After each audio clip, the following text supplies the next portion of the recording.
Good evening and welcome to Reproaction's November Act and Learn webinar. Tonight's topic is A Year of Standing with Standing Rock, checking in with Native women and Two-Spirit activists. So first we'll kick off by introducing our host. The first voice you hear is me. I'm Erin Matson. I am one of the co-founders and co-directors of Reproaction, and I'm based in Arlington, Virginia. And the second voice you're hearing is Pamela Merritt. I'm the other co-founder and co-director of Reproaction, and I'm based in St. Louis, Missouri.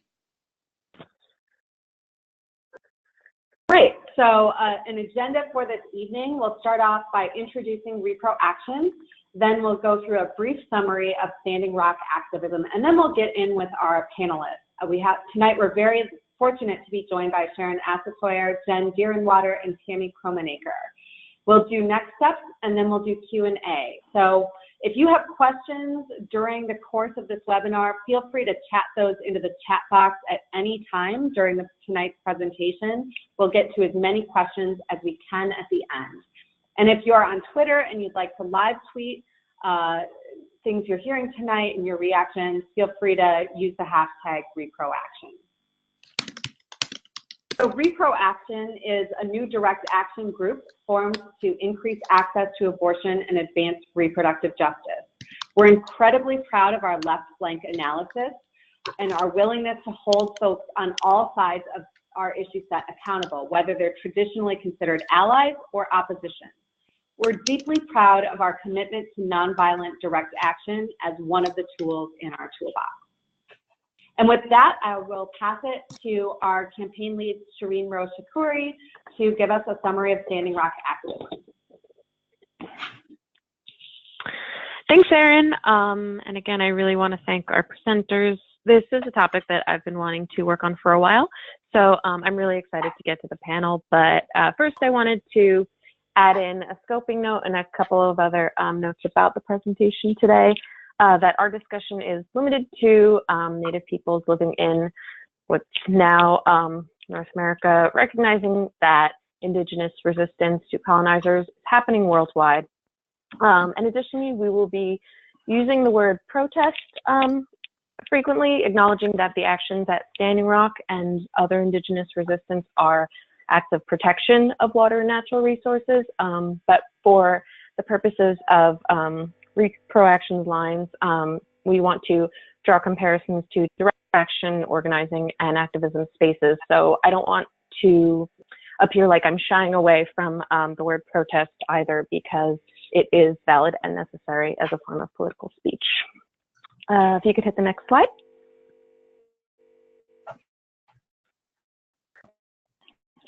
So yeah, lastly, the content. Oh, I forgot about this slide. This is the Native Nations Rise March in March 2016, where a lot of Indigenous groups from various parts of the country and the world got together in DC.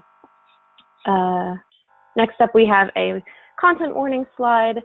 The discussion today could be emotionally heavy and discusses very specific acts of violence, suppression, murder, sexual violence, just to give a warning to that. So now with that, I want to give a really brief overview of the events from the past year that really can't be ignored in any activism-focused discussion during Native American Heritage Month. So the Dakota Access Pipeline resistance, about a year ago is when a lot of mainstream media caught attention of the events at the Oceti Sakowin Camp. Forced evacuations were beginning around that time. The Standing Rock Reservation is located on unceded 1851 treaty land. And after police and security forces were violently suppressing protests, water protection for a couple months, which left many water protectors injured and also many facing arrest and long-term incarceration, the Army Corps of Engineers halted progress on the pipeline on December 6th of last year, but within Trump's first couple of days, he revived construction efforts. And the camps at Standing Rock were fully evacuated and destroyed in late February, and oil flows through the pipeline now, even as a judge ruled that a lot of what it took the Army Corps of Engineers to get to their conclusions were not based on a full environmental impact study. And of course, we've now seen the expected major leak at the Keystone Pipeline, which activists had been telling us for ages would have that impact. If you can hit to the next slide. So that is a picture of camp about a year ago, beautifully covered in snow. And with that, I think we are set to present the panelists. So first off is Charon Asetoyer, who will be speaking about the American Indian movement, a lot of other topics, an elder who we are very lucky to have with us today. Jen Deerinwater, who will be speaking about issues pertinent to Two-Spirit Natives, organizing in Native communities, and allyship in organizing spaces. And Tammi Kromenaker on serving the Native community at her clinic, Red River Women's Clinic. And first off is Charon, who is a Comanche activist and longtime women's health advocate. Charon is one of the founders of the Native American Community Board and the Native American Women's Health Education Resource Center. She also received or was appointed to the National Advisory Council for Health and Human Services by former President Clinton, and has been awarded the Women of Vision Award by the Ms. Foundation and the United Nations Distinguished Services Award. So thank you again, Charon, for joining us, and I'm really interested in hearing what you have to say on your entree into the reproductive justice movement, activism, early activism you were a part of, and your current initiative. So feel free to take it away. Sure. You know, you talked about the history of the American Indian movement. We you know, the movement goes back to the 60s and of course the 70s. And it was really a movement to bring our issues up to the forefront and to address a lot of things that were not happening and a lot of injustices in terms of what was going on in the reservations and what was not going on in the reservations. So people organized and began to show some real strong resistance.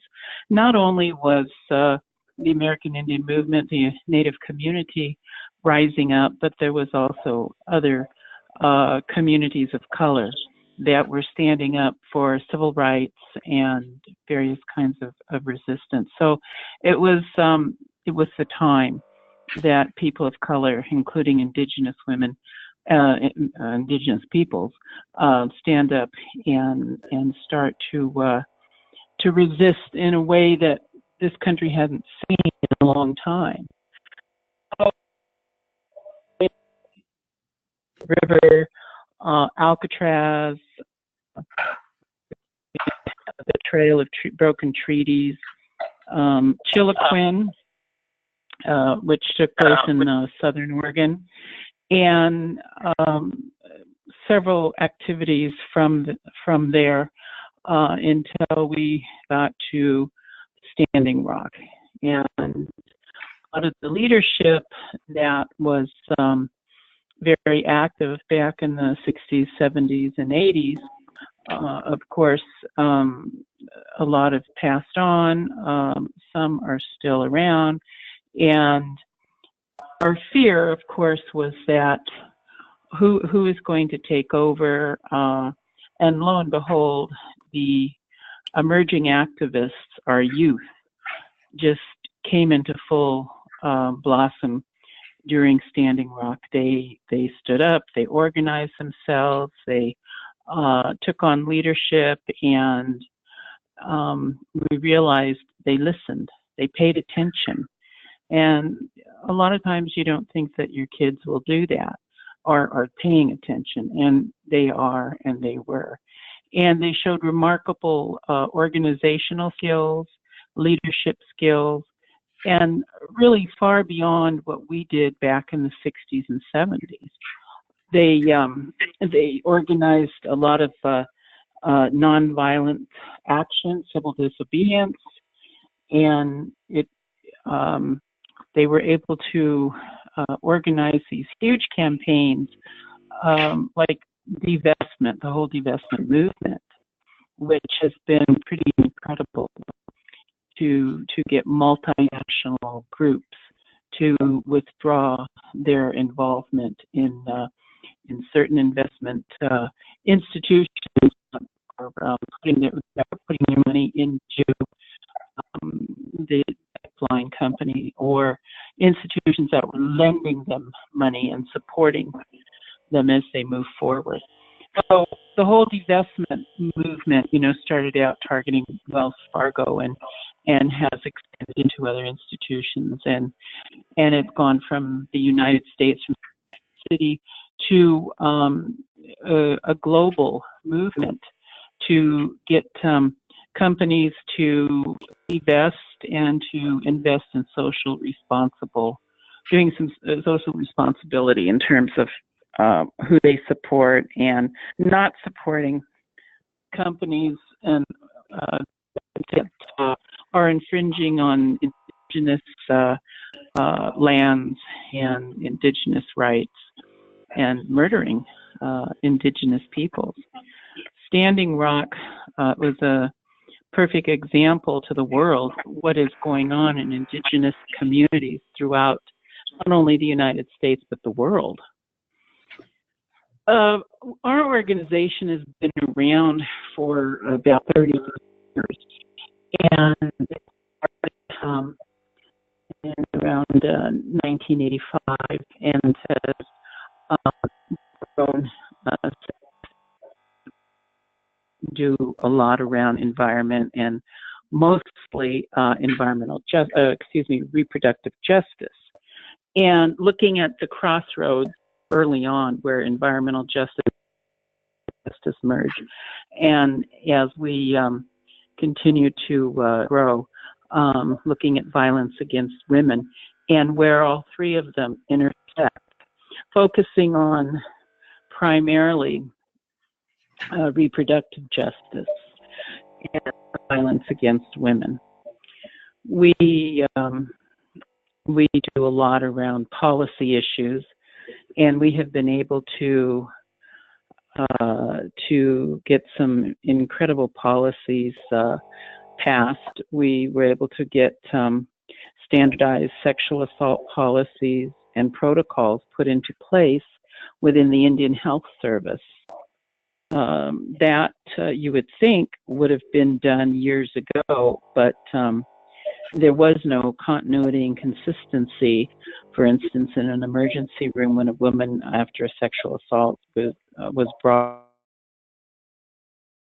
in, room, Rosebud, Anadarko, Oklahoma, there was no policies that said that you would get the same level of care or what kind of care you would get and services you would receive. So we worked hard and were able to get wording into the omnibus bill, and then wording into the Tribal Law and Order Act, making it mandatory that the Indian Health Service develop standardized sexual assault policies and protocols for their emergency rooms. Then we are the organization that spearheaded a campaign to get Indian Health Service to be in compliance with federal regulations, which you would think that they would, but really not. And of course, no one was making them be in compliance with the Food and Drug Administration rules and policies on the provision of Plan B, emergency contraceptives. And with the number of sexual assaults that occur in our communities, something like that is very, very important, that a woman is offered emergency contraceptive when she goes into an emergency room after a sexual assault, or that she can even access it, locally, whether she, goes in to the emergency room or not. She should be able to have some place where she can access it at her will. And that took quite a bit of work to be able to get that turned into policy and then implemented within Indian Health Service. Currently, we're working on a couple of issues here of importance, and that is with the Tribal Law and Order Act. Indian Health Service was ordered to develop a sexual assault policy and implement it within the Indian Health Service to protect and serve children from sexual assault. And again, you would think that they would have a policy in place. Not so. We just met with them 2 weeks ago in Washington, and they now have a policy. It's not in place. It's circulating on, and at that point, they received comment on the policy before it's implemented. But that was mandated in the Tribal Law and Order Act, and that was 2010. So they're, it's taken them 7 years to even get to the point of developing a policy, let alone implementing it. So if it's very necessary for groups like ours to do the kind of work that we do. You might say we're like a watchdog organization that keeps them in compliance and reminds them that they are out of compliance on these very important issues. Now, we're working on a national initiative called Break the Silence, End Sexual Violence. We are encouraging people to stand up, to be heard, and to seek help, because until, I guess, you break that silence and rock the boat, the status quo stays the same. Nothing changes. So if we want sexual violence to go down in our communities, we have to be willing to talk about it. We have to be willing to do something about it. And we have always, in our communities, had a tendency to not talk about it, to act as though it doesn't happen until it happens, and it affects you or your family. So by doing this, we're getting a lot of young people who are standing up and voicing their concerns. They want to be heard. We were down at this summer at the Comanche Nation Fair, and we thought we would bring the dialogue into public discourse. So we had a two-step contest and $1,000 winner-take-all first place. And we brought the whole issue into the arena, and were able to get time on the mic to talk about the issue. And it was amazing how well it was received and how it was a great icebreaker. We've also, a couple of weeks after that, we were up in Rapid City at the big Rapid City powwow, and we had a booth there for information, and the electronic marquee, we ran the message about break the silence and end sexual violence throughout the weekend. It was amazing how the dialogue and the comments that we got and the support, especially from the elders. It was amazing to see. So we're now getting ready. We're launching a media campaign, and we'll be running full-page ads in some of the native papers, and we will be doing public service announcements on our local radio station and all the native radio stations in South Dakota, and we're looking at Oklahoma and New Mexico, and the Native America Calling, which is a very popular national Native talk show, we'll be also running our public service announcements about encouraging people to break the silence. And we're just seeing some amazing reactions, and you never know what kind of a reaction you're going to get until you get people telling you, it's good, it's not good. And so we've gotten a lot of positive support. And that's one of the ways we know that we're going to be able to change things in our community, because people will be reporting. There will not be so much resistance to reporting. People will seek help. And, a lot of Native perpetrators, a lot of perpetrators are not Native. And that has been a big issue because of the Oliphant case, which has not allowed tribes to prosecute non-Native perpetrators that commit sexual assault and domestic violence. We have non-Natives that are serial rapists and that repeatedly commit acts of violence against Native women and Native men as well. So we have done a lot to bring all of this up to the forefront and to work on helping tribes to get more jurisdiction over non-Natives. And so that's pretty much what we've been doing lately.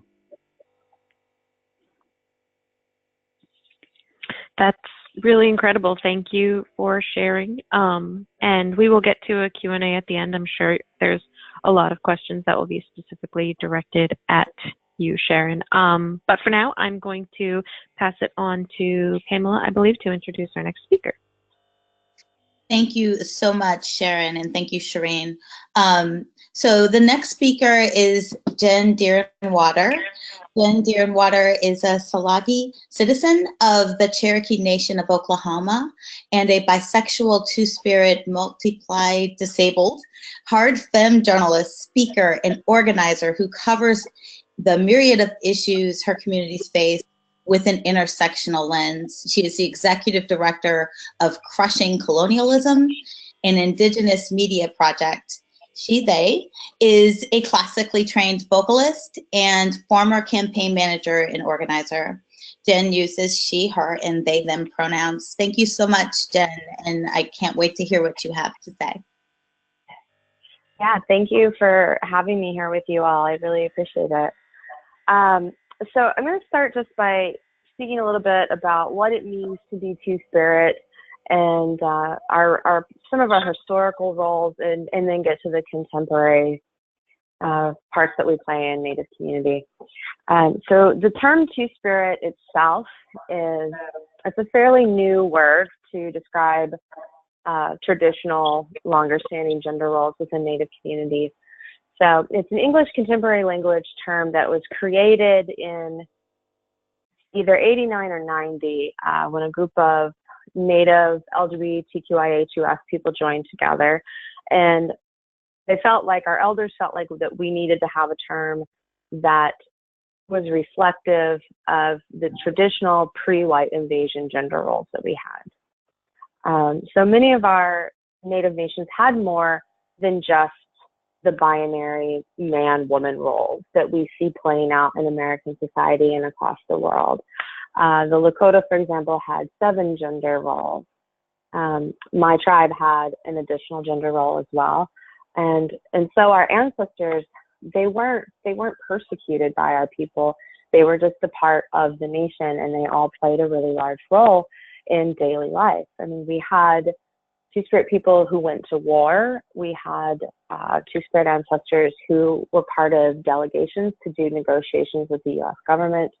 You know, our people would take in orphan children whose parents were lost due to war or, because of the violence by the colonizer. We've always played a place in ceremony and daily life. That because of the white invasion and the forced Christianity, a lot of those roles have been lost.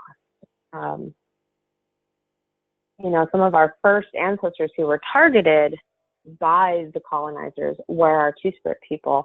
And so as a result, a lot of our Two-Spirit ancestors had to pretend to either fall within the man-woman binary.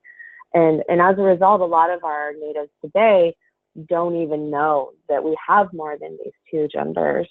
You know, they don't know our traditional ways in terms of gender roles. And as a result, you know, a lot of us who are Two-Spirit, we also face, you know, we face the violence of the non-native world against us because we're native and because we're Two-Spirit, but we do also face the lateral violence from some of our own people who have really internalized, you know, this anti-LGBTQIA2S sentiment that has been forced on us by the white man. So that's just to give you a little bit of a background on what Two-Spirit means. It also was created to replace the term berdache, which is a Portuguese term that was given to the bio-male but appearing feminine ancestors. And that word actually means catch boy or male prostitute in Portuguese. So I think a lot of non-natives have kind of, because of Standing Rock, have a little bit of a basis of knowledge now around Two-Spirit folks because of the Two-Spirit camp that was out of Oceti Sakowin and the Two-Spirit nation that formed out of it. But there's still not a lot of understanding of who we are in our roles within our tribe.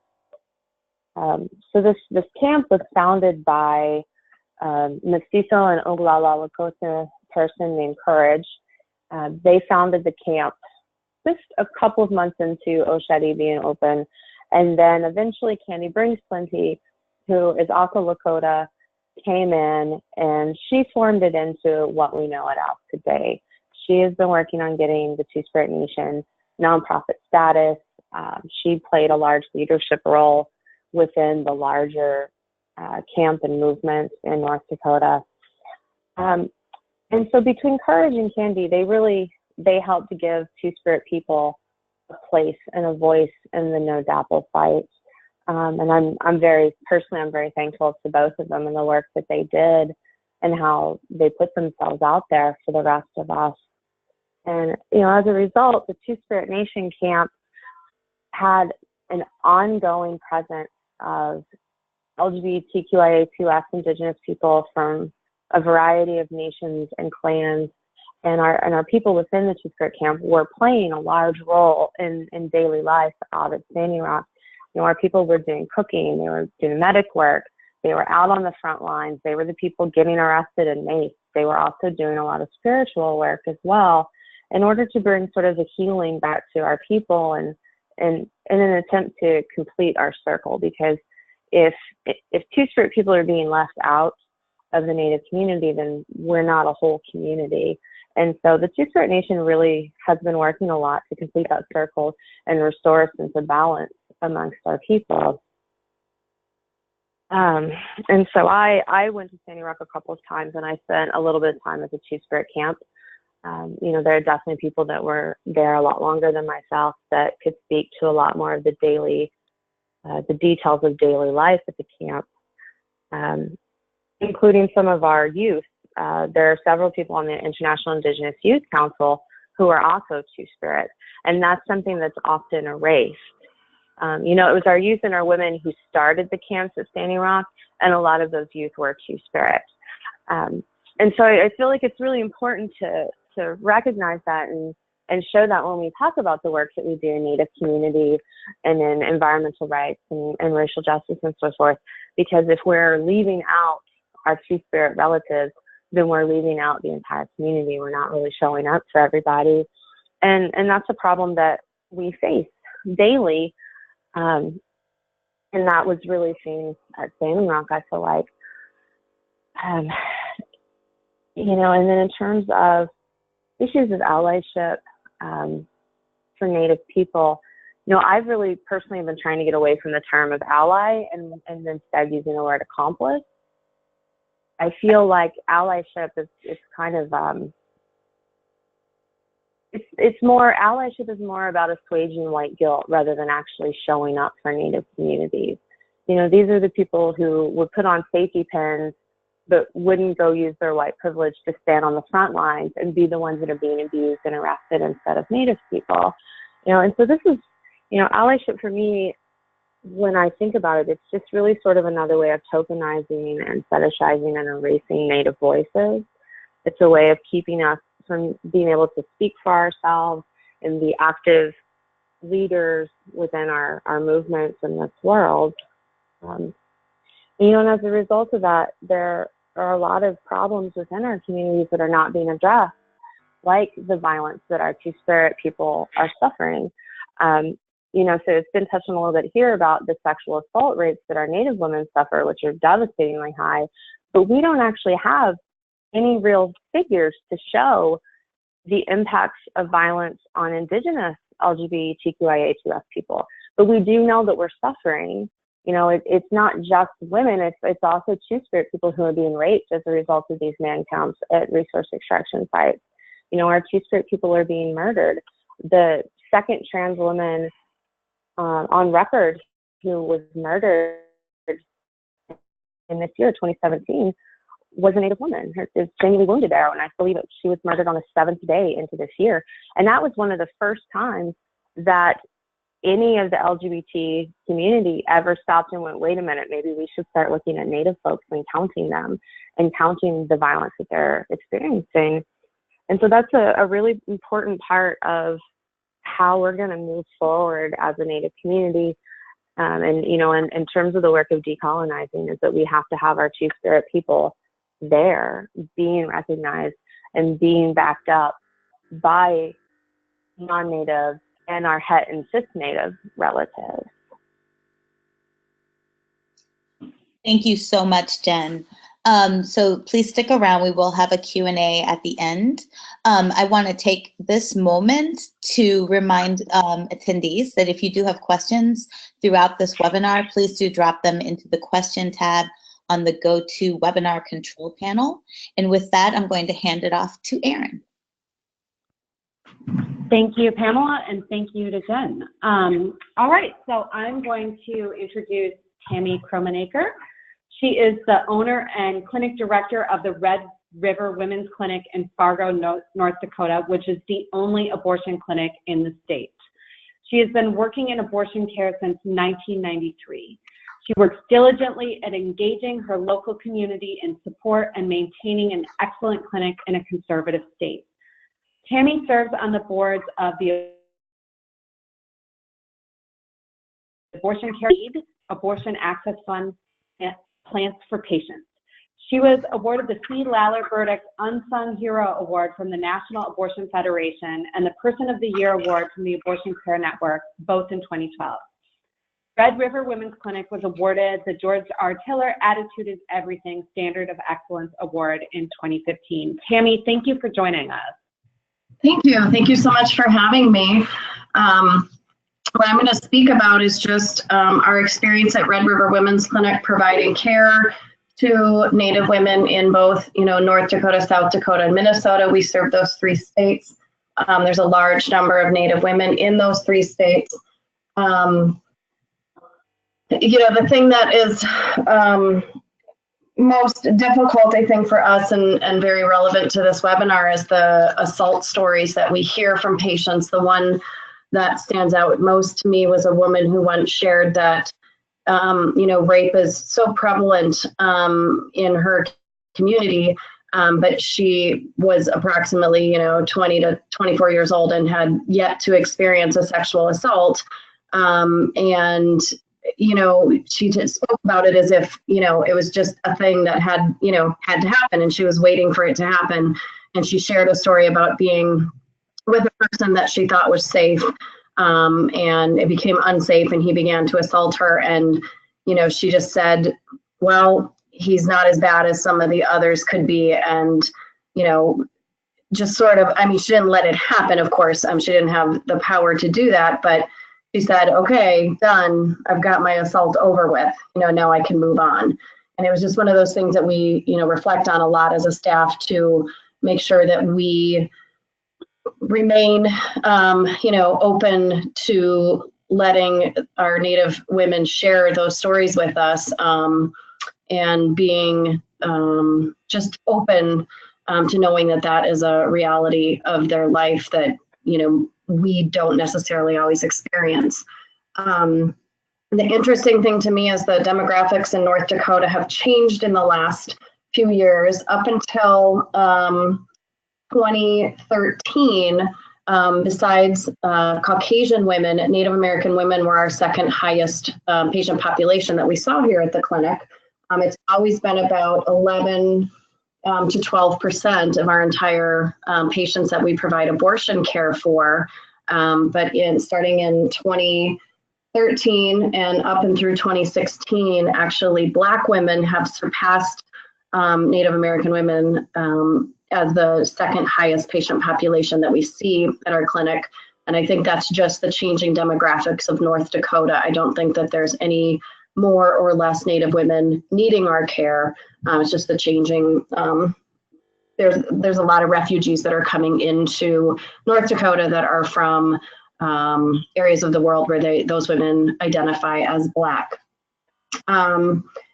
We did see some of the folks who were water protectors at DAPL come to our clinic, and that was probably the closest that we were. Besides I had a personal effort where I sent supplies, diapers, and things like that to the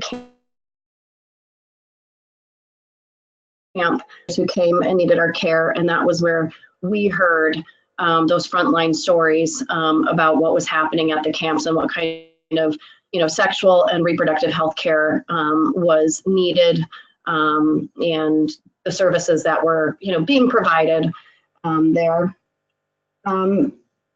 The biggest things that we've sort of run into that when we deal with anything with the tribes is whenever we have a woman who's under the age of 18, we sometimes run into tribal court issues, or the court system is so small. Some of the minors, we've had some challenges with that, but we've always managed to get through it. And one of the things I'm most proud of in our care is that I did have a Native American woman on our staff at one point, and as we were going through our training and going over the basic, responsibilities and expectations of our staff, when we got through with it, she said, this is very in line with many of the teachings that she knew as a Native woman. And so that was something that, we were very proud of. We have worked really hard to allow Native women to, we're not able to give them, sometimes they ask for the pregnancy tissue that's been removed from their uterus to take home with them. Although I have heard from a colleague that that is something that should be allowed. And so it's something that we're actively checking into some legal issues with. But we do allow, some of our Native women have asked to say blessings, or, view their tissue and, say a prayer or have someone else say a blessing for them. And that's something that we've always been, very proud to accommodate any of those requests that those women might have. That's really, I think, all I have to share specifically, unfortunately, because not unfortunately, we don't require patients to have follow-up for if they have an in-clinic suction abortion. And so we've sort of lost touch with all of the other providers, in our state and in our region. When we used to require that checkup, we were much more, sort of in tune with, who was who in what area and where women could be seen. And we do know from our Native women that they, are able to get the mostly birth control information and access that they need when they go home and are seen at IHS and Indian Health Service. So it's not something that we're hearing over and over that women are having delays or having problems. So that's, I'm not going to try and speak to that area in our region. I think that's all I have to share. Okay, thank you very much, Tammi. Appreciate that very much. All right, so before we move on to Q&A, feel free to chat any questions you may have in the chat box. Plug to please sign up for our list at www.reproaction.org. That way you'll never miss a thing, including upcoming monthly Act and Learn webinars. You can follow us on social media. We are Reproaction on Facebook, Twitter, and Instagram. And our next Act and Learn webinar will actually be next week, and so please save the date and expect an email shortly. What a difference a year makes, reviewing 2017 and prepping for 2018. And with that, I will pass it to Pamela for Q&A. So I'm not seeing any questions, so I'm going to take moderator privilege and ask a question of Sharon. So I was, one of the things that you talked about was the dynamic of perpetrators not being Native and how that complicates the legal process. And I had heard people talk about that before. I was wondering if you could just expand on that a little bit.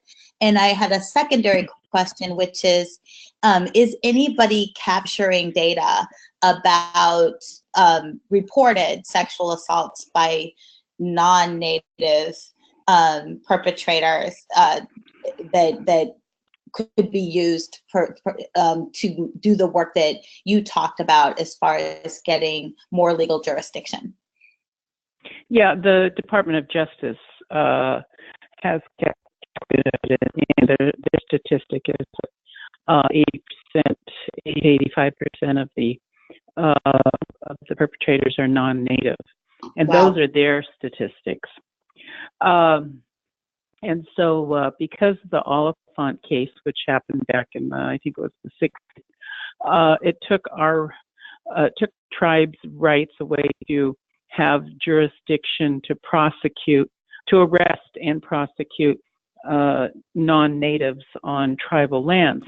Well, the last go-round of the VAWA bill, it took a little chunk of the Oliphant case away, and it allows tribes to now arrest and prosecute non-Natives in their tribal courts for domestic violence, not for sexual assault, but for domestic violence. Now, there's a little piece there missing, and that is who holds these guys once they've been arrested. And we were meeting not only with the Indian Health Service a couple of weeks ago, but also with the Bureau of Indian Affairs, Department of Justice. And, we told them, hey, they can be arrested and they can be brought to court, but how do we hold them and ensure that they do get to court? So they are working on, and they were very assured us that it could be non-Natives could be held in federal jails run by the Bureau of Indian Affairs that are on reservations. However, at the local level, that's being denied. And so there's a communication gap between the local level and the DC, the level that sets policy. So we're together, and so that we can ensure that these guys get court and we get them off the streets. The are difficult to get. There seems as though you can get them for domestic violence, but when it comes to sexual assault, the Department of Justice is very reluctant to turn those numbers over, and there are very few prosecutions that take place for sexual assault. And this is something that there's several groups that are working on this, from the NCAI to National Congress of American Indians to community-based organizations and national Native women's organizations, because we have a huge problem on the land base, on our reservations. Not only do we have the issue of man camps, But we have our casinos, and there are the patrons that come from out of town. There are the hunters. If you have, prime hunting and fishing, it's seasonal, and these guys come into town looking for a good time.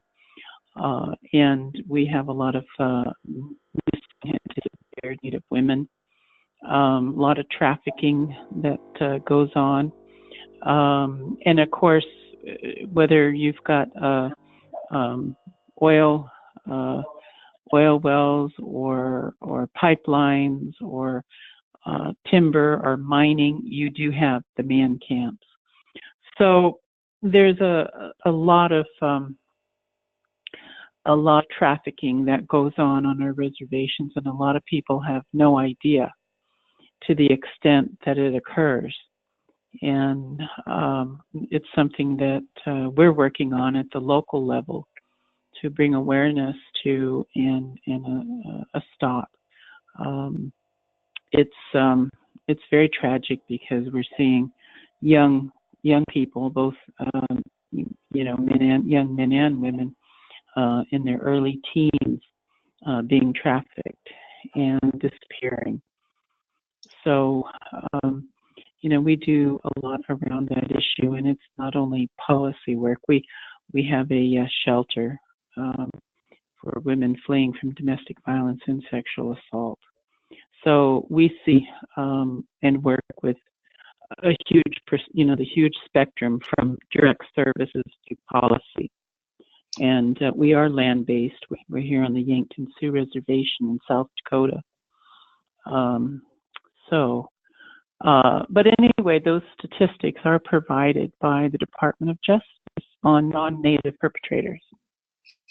Thank you so much, both for that resource and in giving me some direction there, but also just for that detail and information, which I know a lot of our attendees and supporters might not be aware of and need to know more about. Thank you. So the next question is an anonymous question, but one of the attendees is interested in learning more about support for youth who have experienced sexual violence, and was especially drawn to the ABC handbook, What to Do When You're Raped. And I was wondering if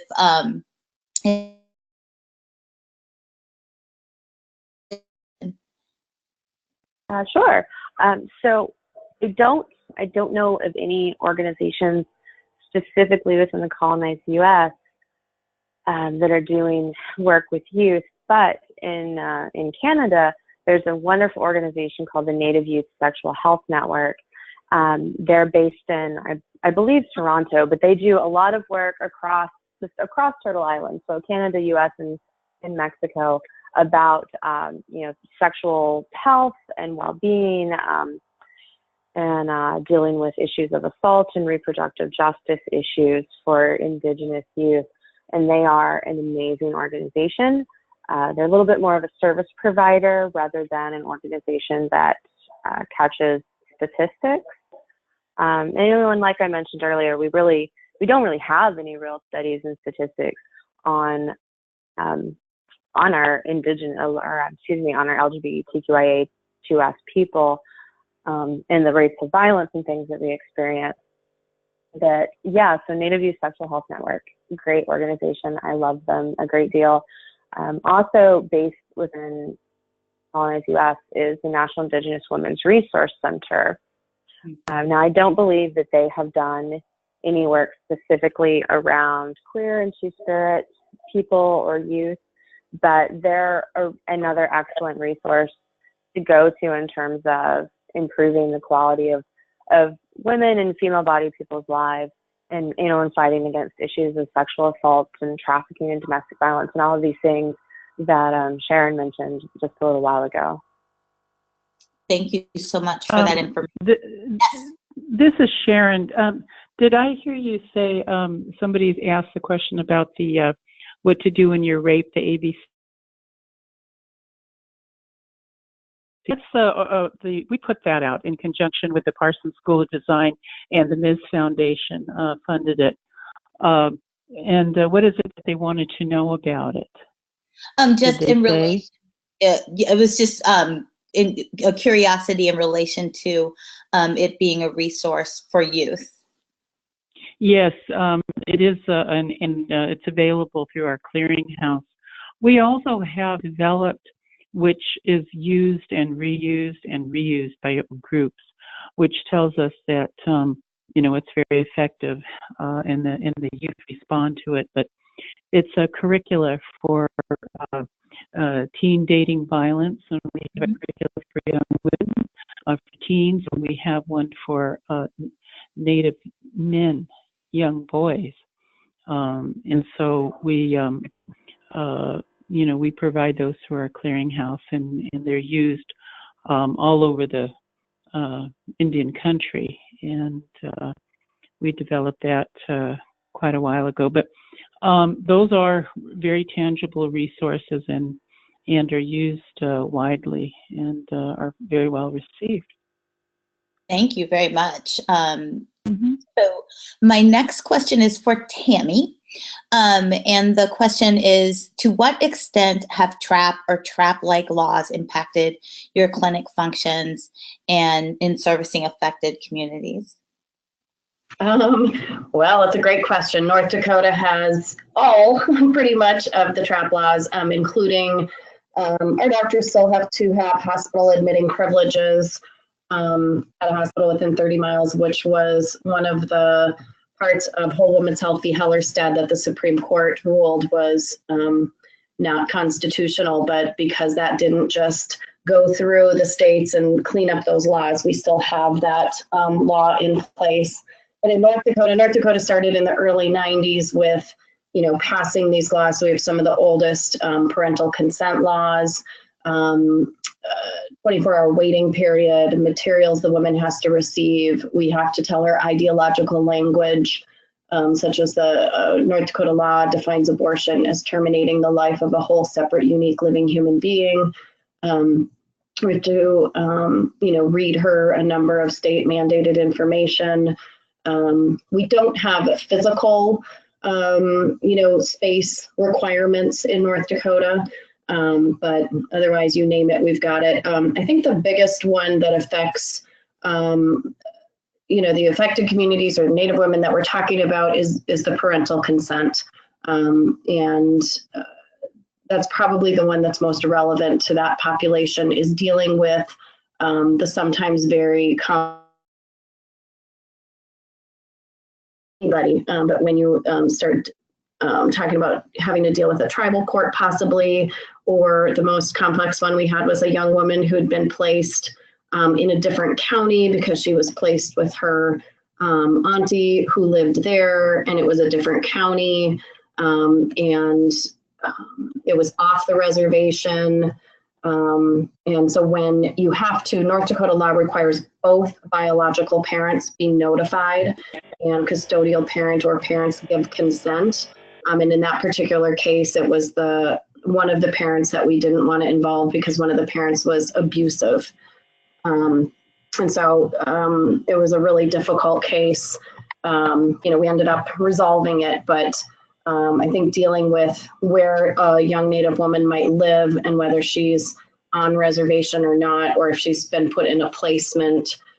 Some folks in our state are a little leery about, the attorney in that particular case said, he had no standing in tribal court. He was her assigned attorney, but he couldn't even show up for her in that tribal court. So that probably was the biggest barrier and continues to be probably the biggest one that specifically affects the Native community that we serve. Thank you for that information. And then I have a question for Jen, which is that what can LGBTQ organizations do to better include two-spirit people and organizations in their messaging and work? The first thing they need to do is actually have us in leadership positions. No one is in a position to speak for Indigenous people except ourselves. We're the only ones that can do that and work towards the self-determination and tribal sovereignty that we need. So, large organizations like, say, the HRC or the Gay and Lesbian Task Force, they need to include us. We need to be employed, and not just in lower level positions, but we need to be directors. We need to have a say in what's happening in the larger queer community. And the only way that can happen is that we actually have a seat at the table and we're genuinely wanted at that table. And that's a problem that I see across the queer community, is that we are often so excluded as a people, as well as just conversations and acknowledgement of the privilege that white folks and some other people who live here have for being on our land. You know, and that is not something either that's really discussed in the queer community. So bringing us in into board positions and to directors positions, and, you know, and having us there in very meaningful ways rather than just merely the first things that I see that needs to occur, as well as financial help. You know, Native people have some of the highest rates of poverty in the United States, and we know that queer people do as well compared to hetero and cis folks. So we need these larger organizations that have, you know, comparatively speaking, larger bank accounts to start giving money to, you know, Two-Spirit-led organizations so that we can continue to bring our community together and move, you know, and progress forward towards ending the violence that we're experiencing. Thank you very much. Yeah, you can't see me, but I'm clapping right now. So thank you for that. So I'm not seeing any specific questions, and we're coming up on time. So I'm just going to double check and see if our, okay. So here is a question, one final question from one of our listeners, was whether non-Native women can be a part of your activism. And the attendee has been active in helping on American Indian issues, and this is one of the important issues I see today, as well as water protector issues. So how and is it appropriate for people to get involved? This is Charon Asetoyer. We here at the Resource Center, we offer internships, and we offer them to all women. And it's amazing the number of non-Native women who have come through and who have done some incredible work with us. And I really feel that that's important because we need to develop those relationships of knowledge and understanding of what our issues are. And so we welcome non-Native women here at our organization, and of course the word alliance, but traditionally in our culture, building alliances, forming alliances with other tribes has been something that we've done traditionally for centuries, and I like to think that it's developing a whole little group of young women that are going out there who will be sitting in decision-making positions at one point or another in their careers, and they will be very knowledgeable and inclusive of issues. So I really go pride in the fact that we have developed alliances. And in fact, we've seen work with many of the years. Young women are now in positions where they can turn around and offer services to us and help us and be inclusive. And pardon me. And we don't have to, ask them for a place at the table. We have a place at the table. And so it's been quite a journey watching this occur. But yeah, the Resource Center, we have a Native American Women's Health Education Resource Center. We have a web page, and you can find information there for young women who are interested in doing internships. Like I said, we welcome all. We do give priority to Native women, and we do welcome everyone. Thank you for that. Jen, did you want to add anything? Sure. I definitely want to see non-Native folks involved in the Indigenous struggle and, you know, and backing us up, especially people from other communities of color, because, you know, the U.S. government has done a phenomenal job of pitting communities of color against one another. So instead of all of us coming together to rise up against white supremacy, we end up just keeping each other down in a lot of ways. So I definitely want to see non-natives get more involved, but I feel like that is one of the really important things that needs to be understood, is the difference between allyship and being an accomplice, which I, you know, very briefly touched on, is that if you're going to come into our community spaces, you're going to share the space with us, you're going to be there to help us, then you need to be there to back us up. You know, you and your issues do not come first if you're going into Native space. And you need to remember that these are Native-led movements, Native-led resistances. We're the ones that are doing that work. Our voices need to be centered in that work. And so that means that, you know, you can't come in and speak for us. And that's a problem that I really see when I see non-Natives, in particular white folks, come into our movements, is they co-opt the space sometimes and try to turn it into their space. And it makes me feel oftentimes as if I'm just being sort of patted on the head and being treated like, oh, the poor little downtrodden Indian, let's go give them some handouts and then we're all good, which is definitely not what it means to stand alongside the Native community or any marginalized community. So yeah, there's definitely space, but you have to come to it in a good way, and you got to be humble. And you may have to keep showing up. Yeah, I mean, just quickly adding that, like, you may have to show up a few times. You know, we're a little distrustful of outsiders, rightfully so, given our history. So sometimes you just got to keep showing up. And over time, once we see you're showing up for us, we'll let you in and we'll embrace you. Thank you so much. And that is a great message, I think, to end on. We are at time. And so I would like to thank our panelists, Charon Asetoyer, Jen Deerinwater, and Tammi Kromenaker. I am just fumbling names tonight. Thank you so much for your willingness and time to participate in our webinar. And thank you to Charon for organizing this webinar on behalf of Reproaction. To all of our attendees, we hope you have a fantastic evening, and we will see you in the streets. Thank you.